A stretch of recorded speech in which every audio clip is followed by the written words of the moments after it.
Now, there are thousands that have gathered at London Square, and there's a demonstration calling for a ceasefire in Gaza. There's a use of lasers to screen anti-Israel and pro-Palestinian slogans on the clock tower. Big Ben clock tower and part of the Palace of Westminster in UK's capital London was illuminated in an initiative by pro-Palestinian protesters on Wednesday, who projected slogans on it using lasers, including "From the river to the sea to the Palestine will be free." These were slogans, and clearly the protesters were trying to make a political statement by trying to put those images on the leading monuments at the London city centre, whether it's the clock tower, the Big Ben, or the palace, which is there in central London. We'll try and get you more details, but as far as pro-Palestinian protests and the protesters are concerned, we have seen demonstration in different parts of the world. Palestinians, which form one of the displaced settlement or a population living in different parts of the Western world, across the world in fact, they have come out in huge numbers and protested against the Israeli action in Gaza. Sanjay Suri with us on the broadcast. Sanjay, please tell us more about these protests.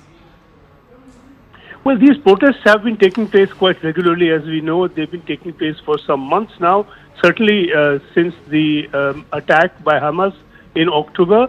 But back on October the 23rd, the protesters had again projected onto the Big Ben, and that was in that instance a flag of Palestine.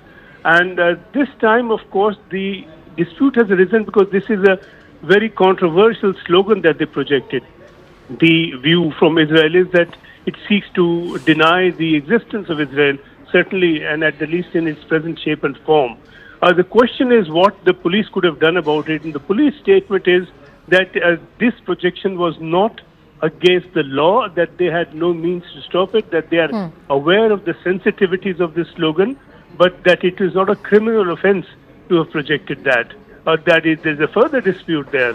According to regulations, a permission is needed from the Westminster City Council, which is the local government in charge of that area, and also from the Speaker of the House of Commons. That was not obtained. But so far as the police are concerned, they say it is not a criminal offense, and the projection took place, and this, of course, has stirred up quite a controversy, as it would. All right. Thank you, Sanjay, for putting all of that into perspective. It has stirred quite a controversy. We'll continue tracking that story and much more here on CNN News 18. It's a wrap from my end. My colleague Poonam takes the news forward.